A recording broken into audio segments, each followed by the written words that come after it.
نحمده ونصلي على رسوله الكريم اما بعد فاعوذ بالله من الشيطان الرجيم بسم الله الرحمن الرحيم الحمد لله رب العالمين والعاقبة للمتقين الصلاة والسلام على سيد الأنبياء والمرسلين وعلى آله وأصحابه أجمعين وعلى كل من اتبعهم بإحسان إلى يوم الدين أما بعد فأعوذ بالله من الشيطان الرجيم بسم الله الرحمن الرحيم وإنه لتنزيل رب العالمين نزل به الروح الأمين على قلبك لتكون من المنذرين بلسان عربي مبين رب اشرح لي صدري ويسر لي أمري واحلل عقدة من لساني يفقه قولي اللهم آتنا حبك وحب نبيك وحب عمل يقربنا حبك اللهم اجعل القرآن ربيع قلبي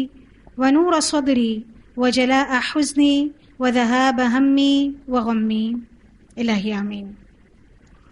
پچھلی کلاس میں ہم نے جو ٹاپک مکمل کیا تھا وہ تھا تاریخ نزول قرآن، کہ قرآن کا نزول کیسے ہوا، جس میں ہم نے 2 مراحل پڑھے تھے، انزال قرآن اور تنزیل قرآن۔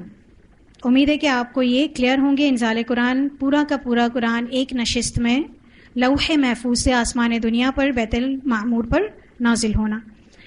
تنزیل قرآن بیت المعمور سے لے کر رسول اللہ صلی اللہ علیہ وسلم کے قلب اطہر پر جبرائیل امین کے ذریعے سے نازل ہونا 23 سال کے عرصے میں وقتاً فوقتاً حکمت کے تحت، اس کو تنزیل القرآن کہا جاتا ہے۔ ان دونوں کے ریفرنسز قرآن پاک میں موجود ہیں جو ہم نے آپ کو بتائے بھی تھے۔ اور قرآن پاک یکبارگی کیوں نازل نہیں ہوا، قرآن پاک کو یہ فضل، یہ شرف، یہ سعادت کیوں دی گئی، حالانکہ باقی دیگر جتنی بھی آسمانی کتابیں یا صحیفے ہیں وہ یکبارگی نازل ہوئے تھے۔ اس کی بھی ہم نے کچھ حکمتیں پڑھی تھیں، جس میں سے پہلی حکمت ہم نے پڑھی تھی تثبیت قلب۔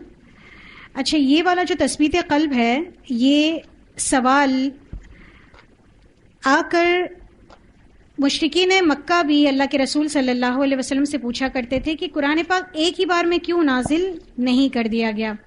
اس کے حوالے سے قرآن پاک میں اللہ تعالیٰ ان کا اعتراض بھی بتاتے ہیں۔ سورۃ الفرقان کی آیت نمبر 32 اور 33 میں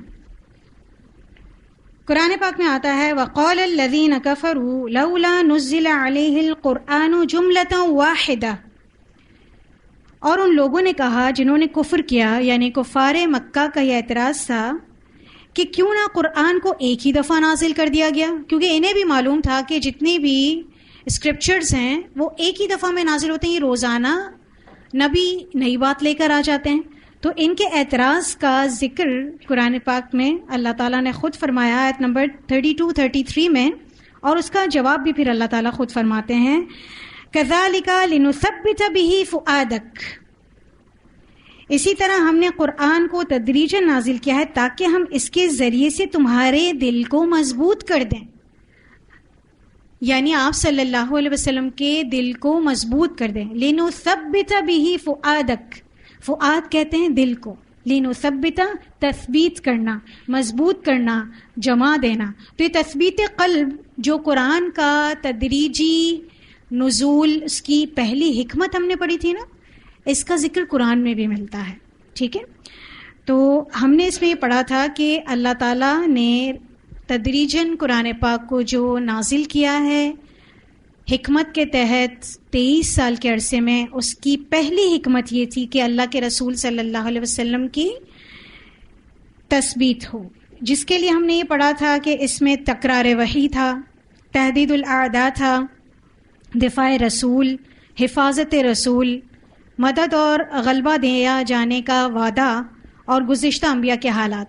یہ وہ چیزیں تھیں وقتاً فوقتاً جس کے ذریعے تثبیت فؤادک ہوا یا تثبیت قلب ہوا۔ اس کے علاوہ دوسری حکمت ہم نے پڑھی تھی کہ حفظ قرآن میں آسانی ہو جائے، اللہ کے رسول صلی اللہ علیہ وسلم کے لیے بھی اور مسلمانوں کے لیے بھی، اور لکھنا، کتابت کرنا اور آگے پہنچانا یہ بھی آسان ہو جائے۔ تیسری حکمت ہم نے پڑھی تھی احکام میں تدریج تاکہ عمل کرنے میں آسانی ہو، جس میں ہم نے مثال پڑھی تھی شراب کے تدریجی احکام، 4 مختلف مراحل میں شراب کو حرام کیا گیا. اگر اولاً حرام کر دیا جاتا، حضرت عائشہ کا قول آپ کو یاد ہوگا، تو لوگ کہتے کہ ہم شراب نہیں چھوڑ سکتے، لوگ کہتے کہ ہم زنا نہیں چھوڑ سکتے. آخری وجہ یا آخری حکمت جو ہم نے پڑھی تھی، ویسے تو کئی حکمتیں ہیں، ہم نے آپ کو مختصراً 5 ہی بتائی تھی، جس میں 5ویں تھی مشکلات کا حل. یعنی جیسے بھی اس عربی معاشرے میں کوئی مشکل پیش آتی جو اللہ کی طرف سے ایک سبب بنتی، شان نزول بنتی، تو ایسی مشکلات پیش کی گئیں جس کی وجہ سے قرآن پاک کا نازل ہونا. اس کے علاوہ لوگوں کے کچھ سوالات تھے جو لے کر اللہ کے رسول صلی اللہ علیہ وسلم کے پاس وہ حاضر ہوتے، اور آپ ان کا جواب دینے کے لیے وحی کے منتظر ہوتے، اور جبرائیل امین ان سوال کا جواب لے کر حاضر ہوتے.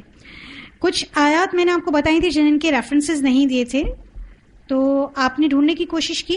ویسے میں نے آپ سے کہا تھا کہ میں آپ کو اگلی کلاس میں بتا دوں گی.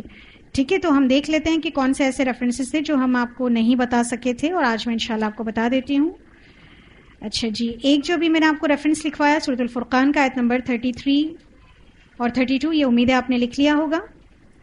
اس کے علاوہ میں نے آپ کو تحدید الاعداء میں ان شانئک ھو الابتر سورۃ الکوثر کی مثال دی تھی. اس کے علاوہ میں نے آپ کو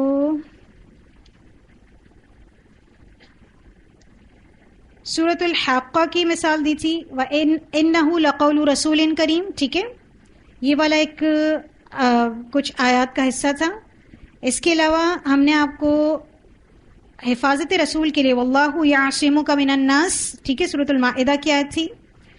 اس کے علاوہ سورۃ الانفال کی آیت نمبر 30، وَإِذْ يَمْكُرُ بِكَ الَّذِينَ كَفَرُوا لِيُثْبِتُوكَ أَوْ يَقْتُلُوكَ أَوْ يُخْرِجُوكَ وَيَمْكُرُونَ وَيَمْكُرُ اللَّهُ. ٹھیک ہے. اچھا جی، ہم نے آپ کو مدد اور غلبے کے لیے جو آیت سورۃ صافات کی بتائی تھی وہ آیت نمبر 171 to 173 تھی. سورۃ صافات 171 to 173. اسی میں ہم نے آپ کو سورۃ روم کی آیت وَكَانَ حَقًّا عَلَيْنَا نَصْرُ الْمُؤْمِنِينَ آیت نمبر 47 ہے، یہ بھی آپ لکھ لیجئے اپنے پاس. اور ایک اور جو یہ والا حصہ ہے حفظ کے حوالے سے، وہ بھی انشاءاللہ ہم آپ کو آگے بتائیں گے، وہ حفظ قرآن میں ہے.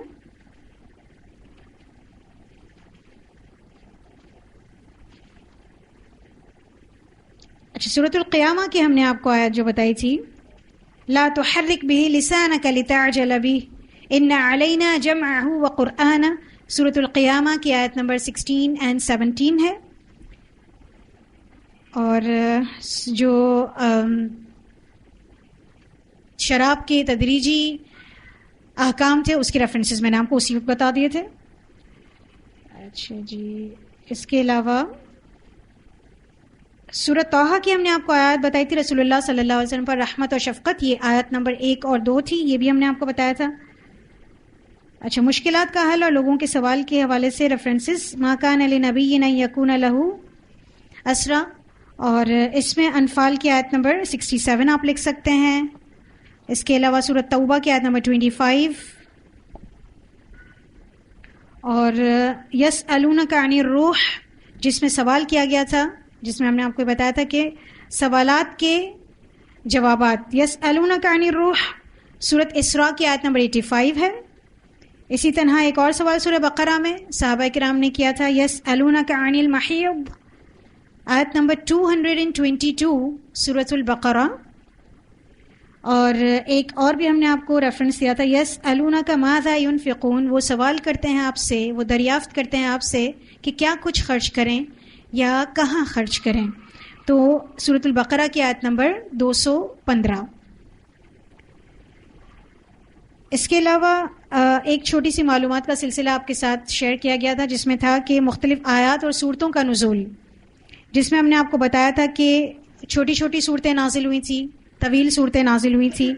اور ہم نے جو آپ کو یہ کہا تھا کہ بعض اوقات ایک آیت نازل ہوئی جس میں ہم نے آپ کو سورۃ توبہ کی آیت نمبر 28، یہ پوری آیت ایک ساتھ نازل ہوئی تھی. اور ہم نے پھر آپ کو سورۃ نساء کی ایک آیت کی مثال دی تھی کہ آیت کا جز کبھی کبھار لے کر حضرت جبرائیل علیہ السلام نازل ہوا کرتے تھے، جس میں یہ حصہ غیر اولی الضرر آیت نمبر 95 میں، جو کہ پہلے اس آیت کا حصہ نہیں تھا.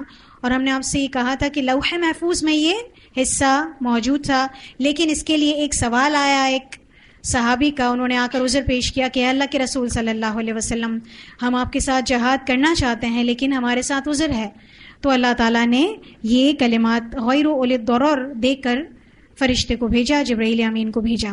تو بعض اوقات پوری آیت، بعض اوقات پوری سورت، جس میں سے مختصر سورت کی میں نے آپ کو مثال دی تھی، اور طویل ترین سورت جو نازل ہوئی تھی ان اے سنگل سٹنگ وہ سورت الانعام تھی، جو کہ ایک ہی رات میں نازل ہوئی۔ اس کے علاوہ یہ والا آیت کا جز ہو گیا، یہ ہم نے پڑھا تھا الحمدللہ۔ اس کے علاوہ ہم نے پڑھا تھا تدوین قرآن اور تاریخ نزول قرآن۔ اس میں ہم نے آپ کو کہا تھا کہ یہ چیز آپ ضرور یاد رکھیں گے کہ ایک نزولی ترتیب ہے اور ایک کتابی ترتیب ہے۔ نزولی ترتیب وہ تھی کہ جب ضرورتاً جو بھی شان نزول پیش آیا اس حساب سے آیت نازل ہوئی، اور جب وہ آیت نازل ہو جاتی تھی تو اس کے بعد اللہ کے رسول صلی اللہ علیہ وسلم کاتبین وحی کو اس آیت کی جگہ بتا دیا کرتے تھے کہ کس صورت میں کس نمبر کی یہ آیت کس ترتیب سے لکھی جائے گی۔ اور اب جو ہمارے ہاتھوں میں مصحف موجود ہے، جس طرح سے ہم قرآن پاک پڑھتے ہیں، وہ کتابی ترتیب ہے، ٹھیک ہے۔ جیسے کہ میں نے آپ کو مثال دی تھی کہ قرآن کی نازل ہونے والی پہلی وحی سورۃ العلق کی ابتدائی آیات، جبکہ ہم قرآن پاک کھولتے ہیں تو ہمارے پاس سب سے پہلے ترتیباً سورۃ الفاتحہ آتی ہے۔ تو یہ بات آپ کو یاد رکھنی ہے، نزولی ترتیب اللہ کی طرف سے، کتابی ترتیب بھی اللہ ہی کی طرف سے اللہ کے رسول صلی اللہ علیہ وسلم کو بتائی گئی۔ ہم نے پہلا دور، پہلا مرحلہ پڑھ لیا تھا، جس میں ہم نے کہا کہ آپ صلی اللہ علیہ وسلم کے زمانے میں حفظ کے ذریعے محفوظ کیا گیا اولاً، اور ہم سب جانتے ہیں کہ قرآن مجید، جس کے بارے میں ہمارا یہ عقیدہ ہے کہ یہ اللہ تعالیٰ کا کلام ہے، اور اللہ تعالیٰ نے یہ کلام حضرت جبرائیل امین کے ذریعے رسول اللہ صلی اللہ علیہ وسلم کے قلب مبارک پر نازل فرمایا، اور آپ صلی اللہ علیہ وسلم نے امت کو عطا فرمایا، اور جس طرح عطا کیا آج تک بالکل اسی طرح یہ محفوظ ہے، اور قیامت تک اسی طرح محفوظ رہے گا۔ یہ ہمارا عقیدہ ہے۔ اس کو محفوظ رکھنے کے لیے جن ادوار سے قرآن پاک گزرا ہے، اس میں پہلے مرحلے پر تو رسول اللہ صلی اللہ علیہ وسلم کے عہد رسالت میں حفظ پر سب سے زیادہ دار و مدار تھا۔ ہم نے آپ کو بتایا تھا کہ حفظ کے ذریعے صلی اللہ علیہ وسلم یاد کیا کرتے تھے اللہ کے رسول صلی اللہ علیہ وسلم، اور پھر آپ صلی اللہ علیہ وسلم سکھایا کرتے تھے، اور صحابہ کرام اس کو یاد کر لیا کرتے، اس کے معنی و مفہوم سمجھ لیا کرتے تھے۔ پھر صحابہ کرام نے بھی حفظ کیا، اور حفظ کے ساتھ ساتھ اس کی کتابت بھی شروع ہوئی، اور متفرق چیزوں پر قرآن پاک کو محفوظ کیا گیا، مختلف چیزوں پر قرآن پاک کو محفوظ کر دیا گیا، اور اس طرح قرآن پاک پورا لکھ دیا گیا، لیکن ترتیب میں نہیں لایا گیا تھا۔ مختلف جگہوں پر مختلف صحابہ کرام کے پاس موجود تھا، اور ہم نے آپ کو بتایا تھا کہ کاتبین وحی کی تعداد 40 تھی، جس میں سر فہرست جو صحابی تھے وہ ہم نے آپ سے کہا بھی تھا کہ اس کا نام آپ ضرور یاد رکھیے گا، تو وہ حضرت زید بن ثابت تھے۔ اس کے علاوہ مزید 4 نام جو آپ یاد رکھ سکتے ہیں وہ خلفائے راشدین ہیں۔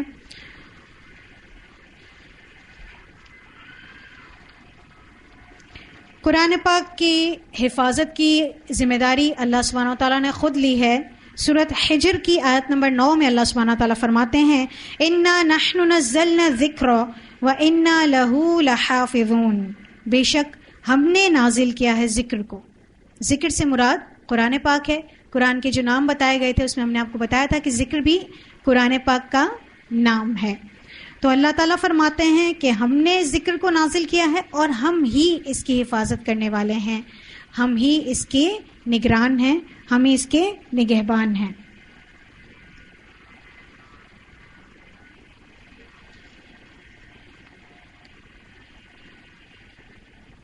اللہ کے رسول صلی اللہ علیہ وسلم کے دور میں جہاں حفظ ہوا وہاں پر کتابت بھی کی گئی، اور قرآن کی کتابت کا جہاں اہتمام فرمایا گیا تھا، تو قرآن کا جو حصہ نازل ہوتا تو آپ صلی اللہ علیہ وسلم کو صحابہ کرام کو معبور فرماتے، اس کام پر حکم دیتے کہ آپ اسے تحریر کر لیجئے، اور آپ خود ارشاد فرماتے کہ کون سی صورت پہلے اور کون سی بعد میں ہے۔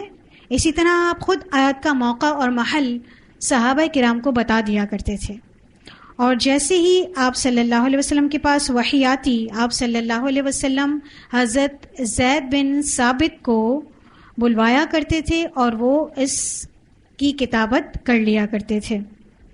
اس کے بعد حضرت زید آپ صلی اللہ علیہ وسلم کو پڑھ کر سنایا کرتے تھے، پھر جہاں پر کریکشنز کی نیڈ ہوتی آپ صلی اللہ علیہ وسلم ان کی اصلاح فرما دیا کرتے۔ اس طرح بہت ساری چیزوں پر، جس میں سے اگر بہت کم کاغذ میسر آتا اس پر لکھا جاتا ہے، اس کے علاوہ پتھر کی پتلی تختیوں پر، چمڑے کے پتلے ٹکڑوں پر، درخت کی چھالوں پر اور چوڑی ہڈیوں پر، بالخصوص اونٹ کے شانوں کی ہڈیوں پر قرآن پاک لکھا جاتا تھا، اور حضرت زید بالخصوص اہتمام کر کے رکھتے تھے ایسی چیزوں کا، تاکہ وہ جیسے اللہ کے رسول صلی اللہ علیہ وسلم انہیں بلائیں تو وہ اس کو درج کر لیں۔ اس کے علاوہ حضرت قتادہ نے حضرت انس بن مالک سے پوچھا تھا کہ دور نبوی میں قرآن کس نے جمع کیا، تو انہوں نے 4 آدمیوں کے نام لکھوائے تھے: ابی بن کعب، زید بن ثابت، معاذ بن جبل اور ابو زید۔ اس کے علاوہ مزید 40 کاتبین وحی تھے جنہوں نے قرآن پاک کو لکھا اور اپنے پاس جمع کیا۔ تو اس طرح یہ پہلا مرحلہ مکمل ہوا۔ ایک نسخہ تو آپ صلی اللہ علیہ وسلم نے خود ہی مختلف چیزوں پر لکھوا دیا، لیکن وہ ایک کتابی صورت میں جمع نہیں ہو سکا۔ اب ہم انشاءاللہ دوسرا مرحلہ پڑھیں گے، جو کہ حضرت ابو بکر کے دور میں تدوین قرآن کے سلسلے میں اپنایا گیا۔ تو تدوین قرآن کا یا حفاظت قرآن کا دوسرا مرحلہ، نبی صلی اللہ علیہ وسلم کی وفات تک قرآن ایک جگہ جمع نہ ہو سکا تھا، بلکہ کھجور کے پتوں، چمڑے اور ہڈی کے ٹکڑوں پر بکھرا ہوا تھا۔ ان بکھرے ہوئے موتیوں کو سب سے پہلے ایک لڑی میں پرونے والے حضرت ابو بکر صدیق تھے۔ لیکن یہ ضرورت کیسے پیش آئی، اس کے حوالے سے بھی ہم دیکھ لیتے ہیں۔ حضرت ابو بکر صدیق کے دور میں جمع قرآن کی تفصیلات حضرت زید بن ثابت، جو کہ کاتبین وحی میں سر فہرست ہیں، وہ کچھ اس طرح بیان کرتے ہیں کہ جنگ یمامہ کے فوراً بعد سن 12 ہجری کو حضرت ابو بکر صدیق نے ایک روز پیغام بھیج کر مجھے بلوایا۔ جنگ یمامہ میں نے آپ کو پچھلی کلاس میں بھی ذکر کیا تھا کہ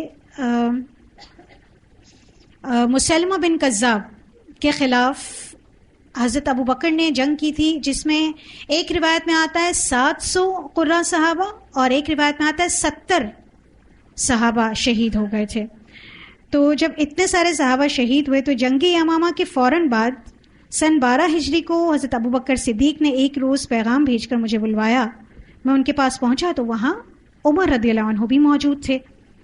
حضرت ابو بکر نے مجھ سے فرمایا کہ عمر نے ابھی آ کر مجھ سے یہ بات کہی ہے کہ جنگ یمامہ میں قرآن کے 70 حفاظ شہید ہو گئے ہیں، اور اگر مختلف مقامات پر اسی طرح حفاظ قرآن شہید ہوتے رہے تو مجھے اندیشہ ہے کہ کہیں قرآن کا ایک بڑا حصہ ناپید نہ ہو جائے، یعنی ختم نہ ہو جائے۔ ایسا نہ ہو کہ یہ جو حفظ کا ایک ذریعہ ہے جو قرآن پاک صحابہ کرام کے سینوں میں محفوظ ہے، تو قرآن پاک یقیناً کتابت کی صورت میں مختلف جگہوں پر تو موجود تھا، لیکن ایک ترتیب کے ساتھ تو حفاظ کرام کے سینوں میں محفوظ تھا۔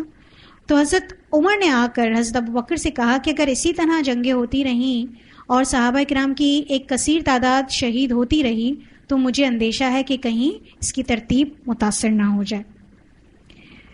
تو یہ اسی بات کو ڈسکس کرنے کے لیے حضرت زید کو بلاتے ہیں۔ مزید فرماتے ہیں لہٰذا میری رائے یہ کہ قرآن کو یکجا کر دینا چاہیے۔ یہ حضرت ابو بکر حضرت زید سے کہہ رہے ہیں، لہٰذا میری رائے یہ ہے کہ قرآن کو یکجا کر دینا چاہیے۔ میں نے عمر سے کہا کہ جو کام نبی نے نہیں کیا وہ ہم کیسے کر سکتے ہیں؟ اچھا، اس کو تھوڑا سا میں کریکٹ کروا دیتی ہوں کہ حضرت عمر کی یہ بات بتا رہے تھے حضرت ابو بکر کہ حضرت ابو بکر کہتے ہیں مجھ سے کہ عمر نے فرمایا کہ ابھی عمر نے آ کر مجھ سے بات کہی ہے کہ جنگ یمامہ میں قرآن کے 70 حفاظ شہید ہو گئے ہیں، اور اگر مختلف مقامات پر اسی طرح حفاظ کے قرآن شہید ہوتے رہے تو مجھے اندیشہ ہے کہ کہیں قرآن کا ایک بڑا حصہ ناپید نہ ہو جائے۔ لہٰذا میری رائے یہ ہے، یعنی حضرت عمر خود کہہ رہے ہیں حضرت ابو بکر سے کہ میری رائے یہ کہ قرآن کو یکجا کر دینا چاہیے، یعنی ایک کتابی صورت میں جمع کر دینا چاہیے. میں نے عمر سے کہا، ابو بکر کہتے ہیں، میں نے عمر سے کہا کہ جو کام نبی صلی اللہ علیہ وسلم نے نہیں کیا وہ ہم کیسے کریں؟ عمر نے جواب دیا کہ خدا کی قسم یہ کام بہتر ہی ہے. اس کے بعد عمر مجھ سے بار بار یہی کہتے رہے. وقتاً فوقتاً حضرت عمر آتے اور حضرت ابو بکر سے یہی کہتے کہ یہ کام بہتر ہے، یہاں تک کہ مجھے بھی شرح صدر ہو گیا. اللہ تعالیٰ نے میرا سینہ بھی اس کے لیے کھول دیا، اور اب میری رائے بھی وہی ہے جو عمر کی رائے ہے.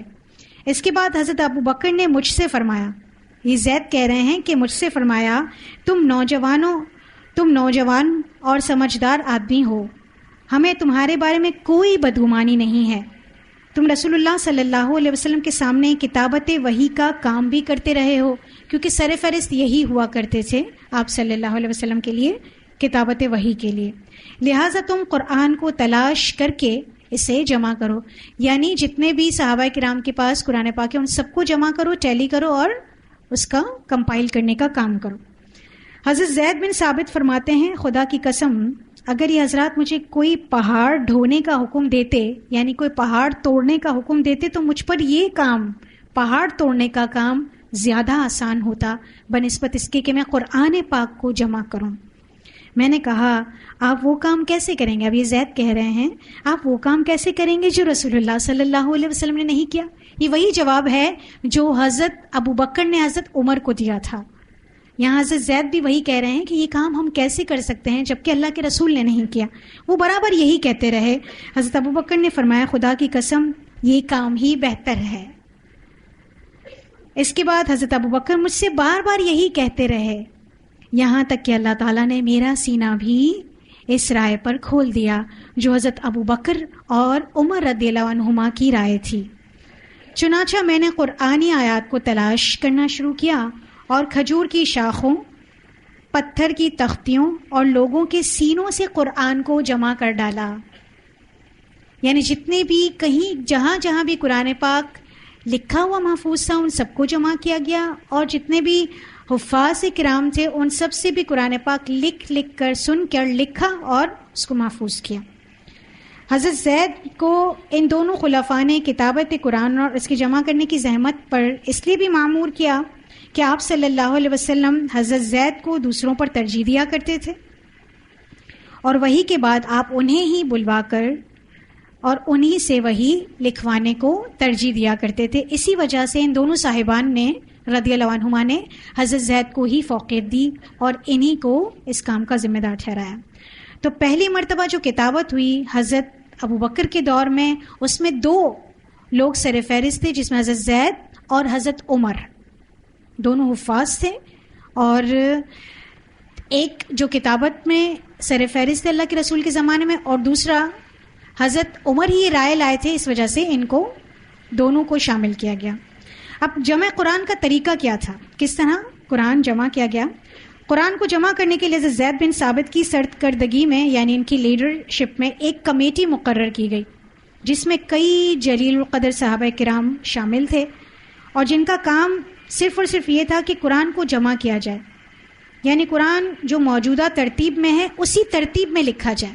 اس کو ٹیلی کرنے کے لیے کہ ترتیب صحیح ہے یا نہیں، ایک گروپ آف صحابہ کرام اکٹھا کیا گیا جس کے ذریعے سے قرآن پاک کی ترتیب کو ٹیلی کیا گیا، اور زید بن ثابت کو اس کمیٹی کا سربراہ بنایا گیا.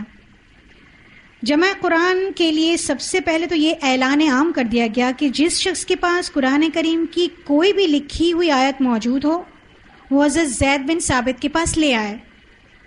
اعلان عام کر دیا گیا کہ جس کے پاس بھی جو بھی لکھی ہوئی چیزیں، ایک آیت ہے، ایک سورت ہے، ایک رکوع ہے، وہ سب لے کر آئیں اور حضرت زید کے پاس آ کر دے دیں. جب کوئی شخص ان کے پاس قرآن کی لکھی ہوئی آیت لے کر آتا تو وہ 4 طریقوں سے اس کی تصدیق کیا کرتے. وہ 4 طریقوں سے آپ سمجھ لیں کہ 4 شرائط تھی جس پر اگر کوئی لاتا تو اس کو جج کیا جاتا اور پھر اس کو قرآن کی ترتیب میں شامل کر دیا جاتا. حضرت زید رضی اللہ عنہ اپنی یادداشت سے اس کی توثیق فرماتے، اس کی تصدیق فرماتے. حضرت زید کاتبین وحی تھے اور حافظ قرآن تھے، انہیں پتہ تھا کہ کیا نزولی ترتیب ہے اور کیا کتابی ترتیب ہے. اللہ تعالیٰ نے جب نازل کیا تو اللہ کے رسول کو بتایا، اور اللہ کے رسول صلی اللہ علیہ وسلم نے کتابت وحی کرتے وقت حضرت زید کو بتایا. تو جب کوئی صحابی آتا تو اس کو ویریفائی کیسے کرتے کہ حضرت زید اپنی یادداشت سے اس کی توثیق اور تصدیق فرماتے. دوسری شرط جو اس میں تھی، حضرت عمر وہ بھی اپنے حافظے سے اس کی توثیق اور تصدیق کرتے. پہلے حضرت زید کرتے پھر حضرت عمر کرتے. تیسری، کوئی لکھی ہوئی آیت اس وقت تک قبول نہ کی جاتی جب تک دو قابل اعتماد گواہ یہ گواہی نہ دے دیں کہ وہ نبی اکرم صلی اللہ علیہ وسلم کے سامنے لکھی گئی تھی. یہ تیسری شرط تھی. کیا؟ کوئی لکھی ہوئی آیت اس وقت تک قبول نہ کی جاتی جب تک دو قابل اعتماد گواہ یہ گواہی نہ دے دیں کہ وہ نبی صلی اللہ علیہ وسلم کے سامنے لکھی گئی ہے. یعنی جو بھی لے کر آتا اس کے لیے دو مزید گواہ ہوتے جو اس بات کی تصدیق کرتے کہ جی یہ آیت اللہ کے رسول صلی اللہ علیہ وسلم کے سامنے ہی لکھی گئی ہے. کتنی کڑی شرائط ہیں جس کے بعد اس قرآن کو محفوظ کیا گیا ہے. چوتھی اور آخری شرط تھی، اس کے بعد ان لکھی ہوئی آیات کا ان مجموعوں کے ساتھ مقابلہ کیا جاتا جو مختلف صحابہ نے تیار کر رکھے تھے. مختلف صحابہ کرام نے جو اپنے پاس صحیفے لکھ کر تیار کر کے رکھے تھے قرآن پاک کے، کسی نے کچھ آیت، کسی نے کوئی حصہ، کسی نے کوئی سورت، تو اس سے بھی اس کو ٹیلی کر دیا جاتا. آپ کو یاد ہے کہ شروع میں پہلے میں نے آپ کو بتایا کہ اعلان عام کیا ہوا تھا کہ جس کے پاس جو بھی لکھا ہوا ہے وہ لا کر حضرت زید کے پاس جمع کروائے. تو جو حضرت زید کے پاس جمع ہو گیا تھا مجموعہ، اس میں سے وہ ٹیلی کرتے تھے. تو آپ دیکھ رہے ہیں کتنے جانچ پڑتال کے بعد یہ جو ہمارے ہاتھوں میں قرآن پاک ایک صحیفے کی شکل میں موجود ہے، اس کو کتنے کٹھن مرحلے سے کتنے قابل اعتماد لوگوں کے ذریعے اللہ تعالیٰ نے یہ کام کروایا ہے. اب یہ جو لکھی ہوئی آیات اس وقت تک قبول نہ کی جاتی، یہ والی میں نے جو آپ کو درج آیات بتائیں کہ جب تک دو قابل اعتماد گواہی نہ دے دیں افراد، تب تک وہ قبول نہیں کی جاتی تھی.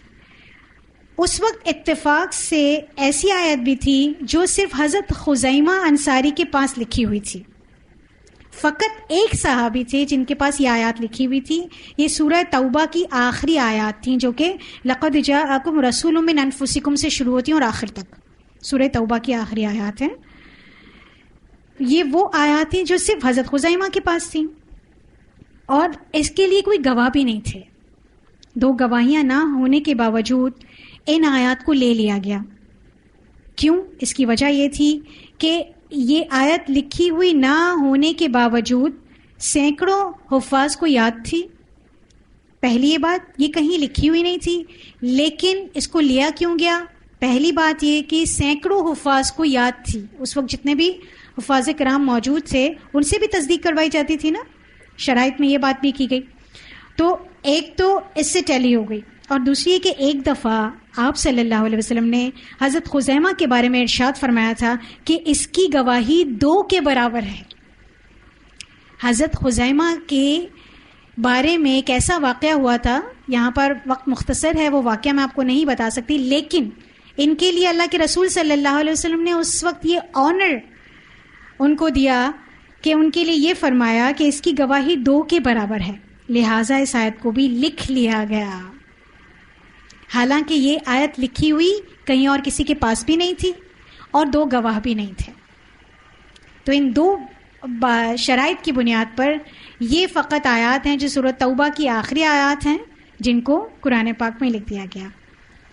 تو یہ وہ 4 مرحلے ہیں، وہ 4 شرائط ہیں جن سے گزار کر یہ نسخہ قرآن پاک کا جو حضرت ابو بکر کے دور میں تیار ہوا اس کو کمپائل کیا گیا. اس نسخے کی کچھ خصوصیات تھیں، اس کو بھی ہم دیکھ لیتے ہیں. حضرت زید کی اس قدر احتیاط کے ساتھ قرآن کو 1 سال کی مدت میں جمع کیا گیا.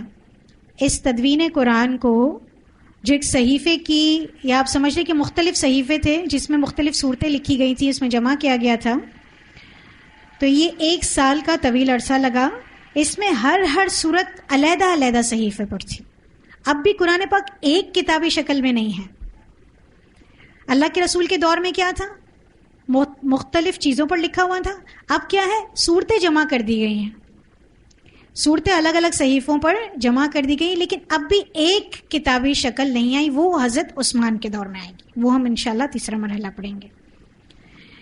تو اس دور میں ہر صورت علیحدہ علیحدہ صحیفے میں تھی. اس نسخے کا نام یا اس مصحف کا نام رکھا گیا. کہتے ہیں ماں کو یا جڑ کو، اور یہی اصل تھا. اس وجہ سے اس نسخے کا یا اس مصحف کا نام رکھا گیا. اور اس نسخے کی خصوصیات درج ذیل تھی. اس نسخے میں قرآنی آیات کی ترتیب آپ صلی اللہ علیہ وسلم کی بتائی ہوئی ترتیب کے مطابق تھی. یہ جو ایک صحیفہ تیار کیا گیا تھا، اس میں صورتوں کو کس طرح لکھا گیا تھا؟ جس طرح آپ صلی اللہ علیہ وسلم نے کتابی ترتیب بتائی تھی، اس ترتیب سے قرآن پاک کی صورتوں کو جمع کیا گیا. لیکن صورتیں ایک جگہ مرتب نہیں تھیں، ایک کتابی شکل میں مرتب نہیں تھی. یعنی سورۃ البقرہ ایک صحیفے میں تھی، آل عمران ایک صحیفے میں تھی، النساء ایک صحیفے میں تھی، المائدہ ایک صحیفے میں تھی. اس طرح مختلف صحائف تھے جس میں یہ محفوظ تھی. ہر صورت الگ الگ لکھی ہوئی تھی. دوسری خصوصیت، اس نسخے میں 7 حروف جمع کر دیے گئے تھے. یہ 7 حروف جسے 7 احرف کہا جاتا ہے، اس کو انشاءاللہ ہم اگلی کلاسز میں پڑھیں گے. یہ کیا ہے؟ 7 حروف جو کہ آپ سمجھ سکتے ہیں کہ 7 طریقے ہیں، 7 لہجے ہیں قرآن پاک کے جس میں قرآن پاک نازل ہوا. تو 7 حروف کو اس میں جمع کر دیا گیا. انشاءاللہ اس کی ڈیٹیل ہم آگے بتائیں گے، لیکن یہ خصوصیت آپ اپنے پاس لکھیں گے کہ اس نسخے میں 7 حروف جمع کر دیے گئے، یعنی 7 اختلافات قراءات جمع کر دیے گئے. تیسری خصوصیت اس نسخے کی یہ تھی کہ یہ نسخہ خط حیری میں لکھا گیا تھا. خط کہتے ہیں فونٹ کو.